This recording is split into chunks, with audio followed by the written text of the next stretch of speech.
What is up, everybody? Welcome back to another episode of the Guitar Gear Trader. I'm Steve, coming at you as always from Nashville, Tennessee. So I know it's been a minute since I uploaded a video, but we've been really busy with the band. We learned about 13 new songs in about 2 weeks for our shows. We've been having shows every weekend, back-to-back nights. It's been really fun, having a great time with the boys. I couldn't ask for a better band. And there hasn't been much trading since the last video where I got the 2 Les Pauls. But there are some things that I do want to talk about. I want to give an update on one of those Les Pauls. And I want to talk to you about a potential fake Gibson on Facebook Marketplace. You tell me what you think. But first, before we get into that, do me a favor. Hit the like button. Hit the subscribe button. Follow me on TikTok and Instagram at Guitar Gear Trader. And on Facebook at Guitar Gear Trader. And I appreciate it. Thank you very much for all the love and all the comments that you guys are giving me. Keep that up. And I appreciate it. So, last episode, I got this amazing Les Paul Black Beauty triple pickup Murphy Lab guitar. And I absolutely love this thing, but there is an issue.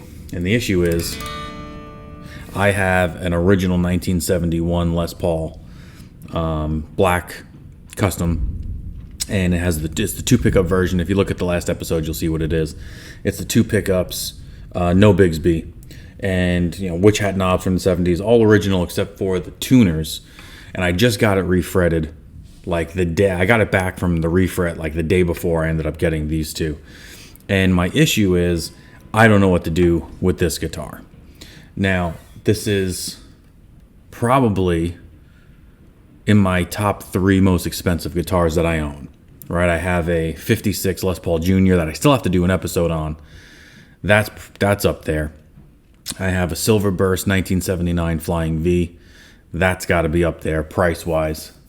And I do have a Medallion Firebird. It has a headstock brake, which might bring it down a little bit, but that's a pretty expensive one too. But this, these retail for almost $9,000. It plays amazing. It's got that nice fat 50s neck that you want. It's not too big.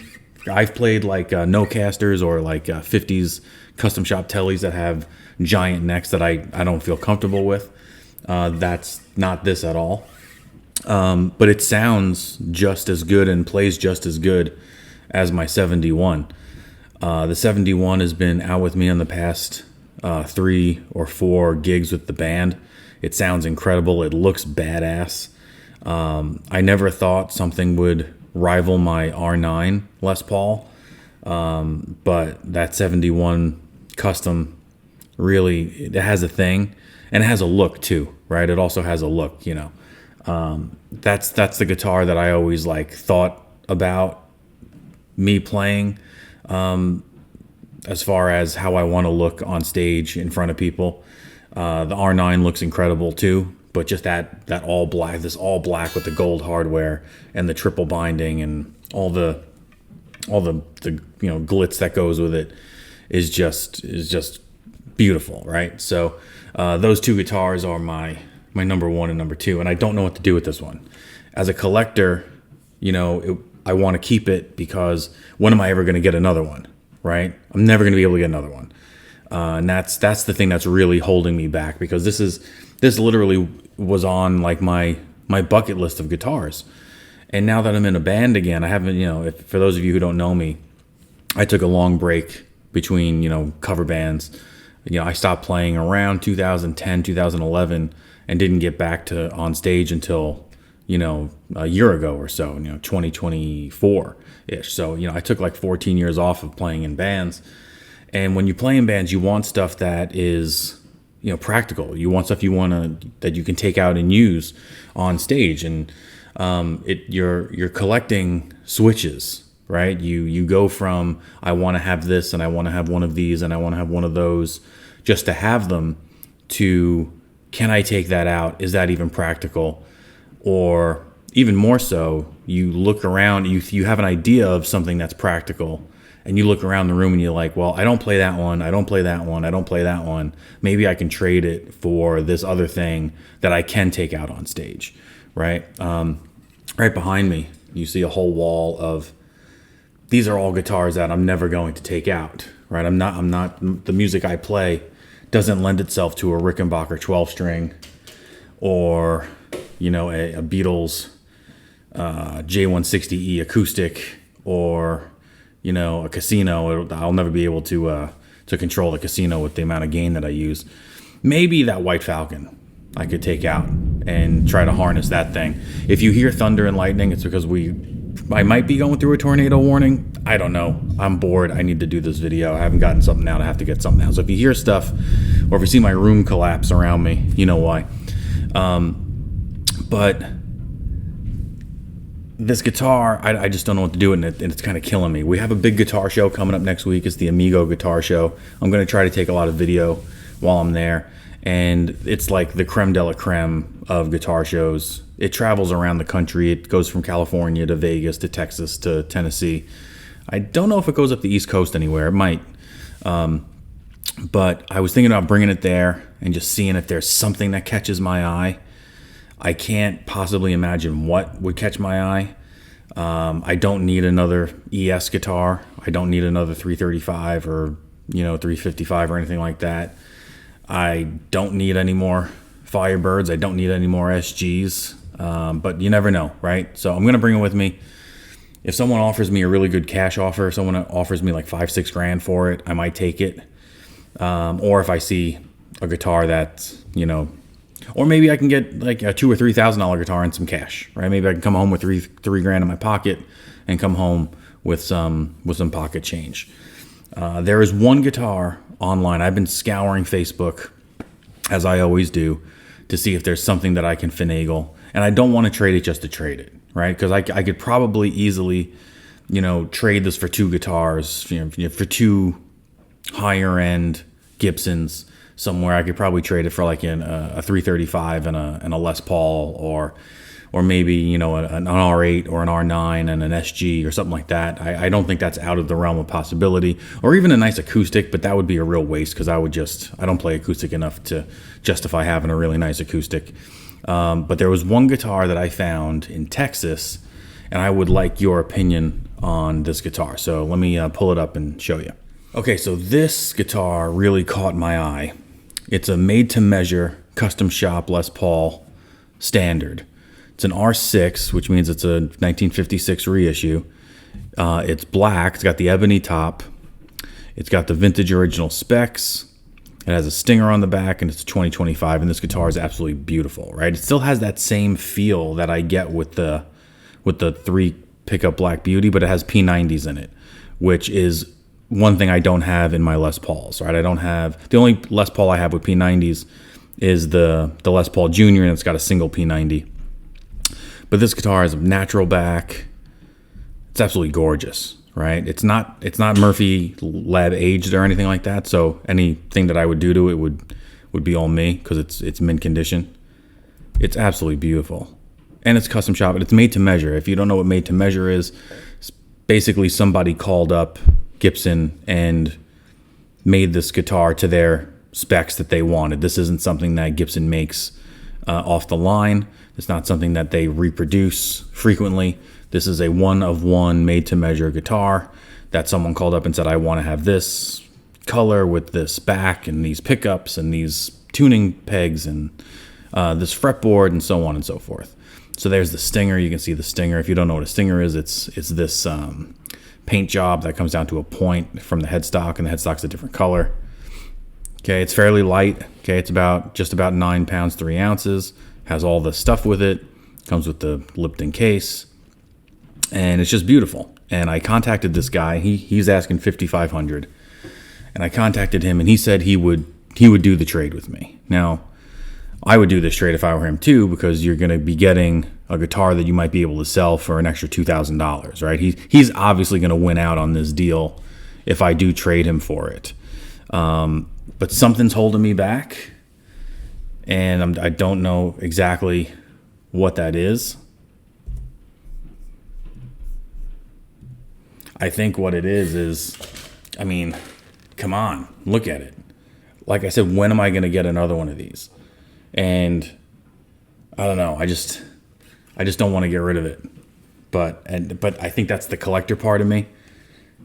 saying I don't want to get rid of it, but I don't necessarily need the other one either because I have plenty of tools in the shop here to do what I need to do with my band. So I'd like to know what you think. What do you think I should do? Should I keep the Black Beauty, the 3 pickups, or should I try to go for that made-to-measure one? He said he would do it. All I got to do is mail it to him, and he'll mail me the other one. And I've gotten references of people that I know him. He's a good guy. He does good business. So that was that. So give me your opinion. Drop it in the comments. What I should do. What would you do in that case? The second thing I want to talk about is and this is something that I talk about frequently. I like to talk about potential fakes that I find on Facebook because I want to try to help you guys figure out what's real and what's fake too. So let me bring that up and show you. So the other day, actually last night, I was at my daughter's softball tournament, and in between innings and stuff, and when she's not, playing in between games, I always go on Facebook to see what's out there. And this was just listed like 2 hours prior to me seeing it. So it's a Gibson Hummingbird. They're asking $1,700 in a town a little south of me, maybe about an hour south of me. They said they would meet me halfway, which was great. I saw $1,700 for Hummingbird, and I was like, that's a $3,000 guitar. That's what people ask for it, used. They're very expensive, right? If you can get one for $2,500, I think that's a good deal. This person wants $1,700, and you can see why. He has a signature at the bottom that says Dick Clark. Now, I could care less if Dick Clark signed it or not. I could probably buff that out somehow. I can probably somehow get that off the guitar. For $1,700, I thought that was a great price. You look at the pictures, everything looks legit. You got the correct headstock. Can't really see the numbers, but we'll get into that. There it is. There, he shows you the sticker inside. Okay, it shows you that it's a 91715. So that's a 1995, 171st day of 1995. Has a Gibson case, as it should. So I text him and I go, listen, I will pick this up tomorrow. Just would you meet me halfway? He says, absolutely sure, no problem. So then we come up with a place to meet, and then I decide, let me read the description a little bit better. So I go into the description, and it says this. I've had this guitar since about 2011. When I got it, it already had the signature on it. Whatever. Like I said, I don't care. Regarding the signature, I don't think it's Dick Clark's autograph. Even if it was, there's no significance between him and the guitar that I know of. I've tried to get the signature off, but it isn't happening without sanding and potentially creating a bigger problem. Therefore, I'm selling it as if the signature is a blemish. Here is what... Now, when I'm on my phone, you've all been on your phone probably on Facebook Marketplace.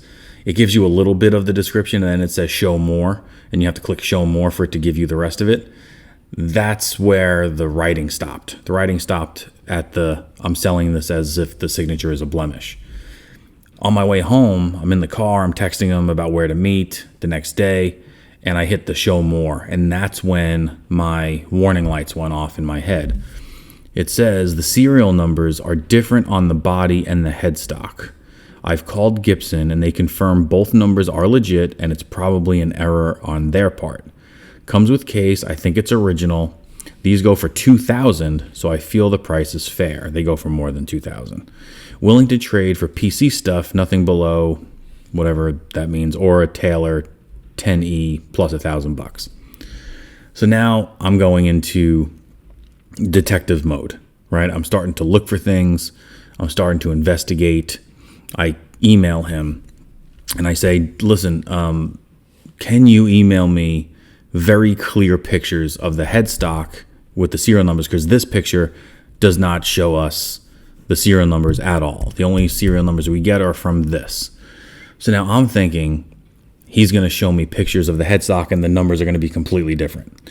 There was only one number difference, and it was the last number, right? So in this sticker, the last two numbers are 1-4. On the headstock, the last two numbers are 1-3.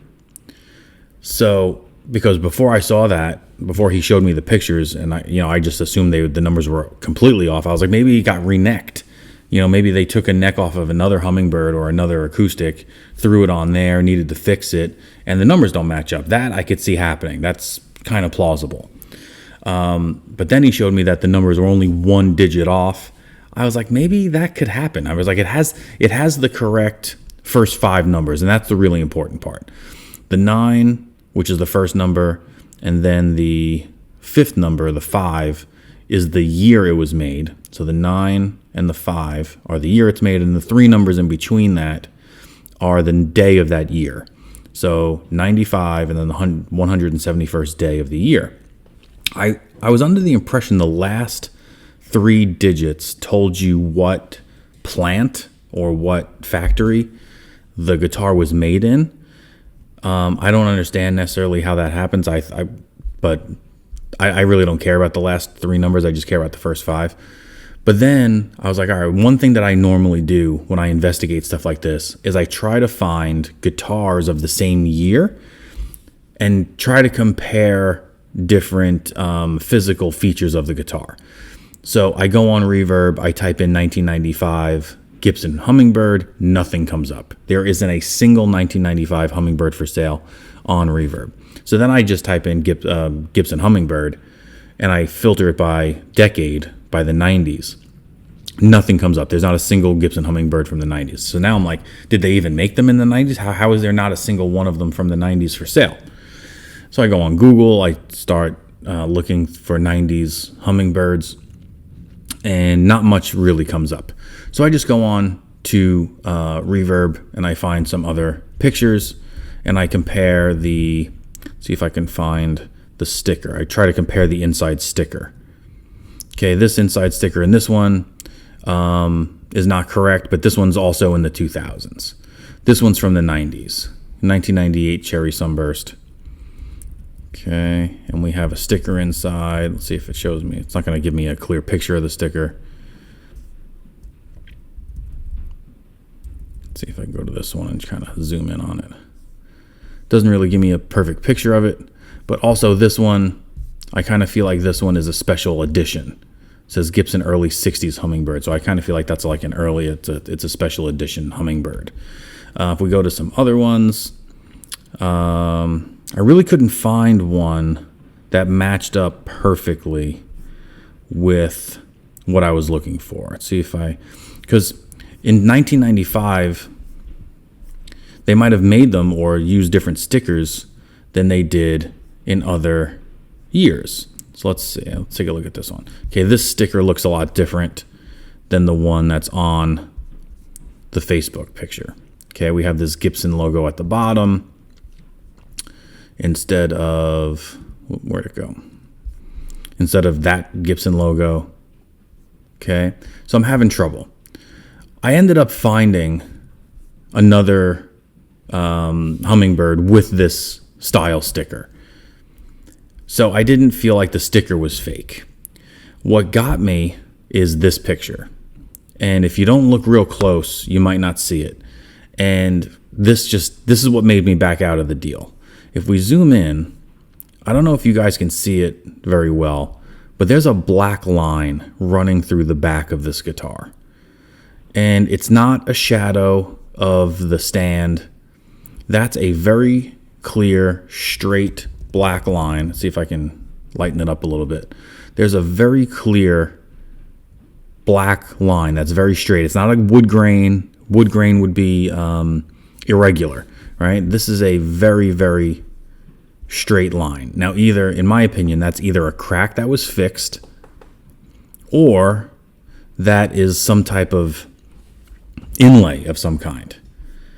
So I don't recall that on other Hummingbirds. So I start going on to different websites. So let's just check this one. See the back of this one.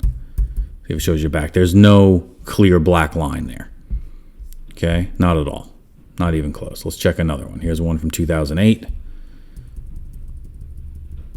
No black line. Not even close. Okay, here's another one. No black line. Right? It's pretty consistent, even on the Gibson website. Here's a brand new Gibson Hummingbird. There is no black line in the middle. That has a very clear black line running down the center back of this guitar. And that's what threw me off. And that's what made me call him up and say, listen, I can't give you $1,700 not knowing about this guitar. Everything else looks good on this guitar. Everything else. The sticker looks fine. The case looks right. The pickguard looks good. There's nothing wrong with the pickguard. If we take a look at the pickguard here, you got your butterfly, you got your 3 flowers, you got your hummingbird. Everything looks good there. The colors are right on it. The shape is right on it. Keep doing that. The shape looks right. The colors look right. Even the inlays around the sound hole look right. Everything looks okay. The color even looks fine. One thing that bothers me too is this bridge. It looks a little light to me. It looks like it should be a darker color bridge. If we take a look at this one, look how much darker that is. That's like a rosewood. I don't know if it is rosewood, but it has that rosewood look to it. Look how pale that is compared to that one. And we also don't have the pearl inlays. See those little, I didn't even notice that till now. And this one has black or brown string poles there, whatever you call those things. Okay, and this one has white. Let's see what this one has. Okay. Oh, that one's kind of light too. That one's kind of light. It also still has white with pearl dots. This one does not have the pearl dots. What does the one on Gibson have? They got the pearl dots and white pegs. This one has pearl dots and white pegs. So, okay, so there you go. There's another thing. We just found it together. Okay, this looks like it's not the original bridge. So maybe this was fixed up at some point. Maybe it was an Epiphone and they put a different, I don't know what this is, but I did not feel comfortable. The headstock looks good. Headstock looks good. It's got the right crown in there. The Gibson logo looks good. I know it might look a little funky. Well, now that I'm looking at it, is that a sticker? I don't know. I didn't see it in person. I'd have to look at that in person. But I've seen them look like that. I've seen the Gibson logos age like that. But the tuning machines look good. They're single ring tuners. Let's see on here if there's single ring tuner. Yeah, they're single ring tuners. So I'm not sure. But I stopped myself from buying it because of that. Does it say Clusen on it? That says Gibson Deluxe Tuners. So someone, if this is a fake, someone put in some effort into it, into making it look good. But I've never seen a hummingbird with a line like that down the middle. So either this was repaired or it's not real. Let's see, it's got 1, 2, 3, 4 ply binding. What do these have on the back? Yeah, it looks to be the same kind of binding. I don't know. It's a tough one. I didn't want to take a chance. So I didn't pull the trigger on it. I didn't need another acoustic anyway. Not like I really play them, but I thought it was just a good price. And so I do that a lot. You know, sometimes you'll find a guitar that you don't necessarily need, but it's a really good price, and you think it's valued for maybe $300, $400, $500 more than what you're going to get it for. And I think I can kind of parlay that into a $2,500 guitar, right? I might be able to take that guitar and maybe get the Dick Clark signature off and trade that up for a $2,500, Les Paul, or a nice SG, or even a Jazzmaster. I've been looking at Jazzmasters. There's a couple out there that are like $1,700, $1,800. So maybe you can parlay it into that. But I decided not to. What would you have done? Do you think it's fake? Do you think it's real? Do you have proof? Do you have an example of one that has that black line down the center of it and I'm just being paranoid for no reason? You let me know. That's all I got for this week. Next week, we got the Amigo Guitar Show. So I'm going to see if I can become a real YouTuber and bother people at the guitar show and take lots of video of up and down the aisles and show off some of the goods that they have. They usually have some really, really amazing pieces. especially on Saturday. It's a 2-day show, Saturday, Sunday. Sunday is when you get the good deals because nobody wants to take guitars home with them, back home with them. But Saturday is when all the really good guitars probably get bought. But that's all I got for today. So thanks for hanging around. Thanks for sticking around till the end. I appreciate that. Hit subscribe, hit the like button, make a comment, follow me on Instagram, TikTok, at Guitar Gear Trader. Until next time, I'm Steve. Thank you, everybody. Peace out. Have a good one.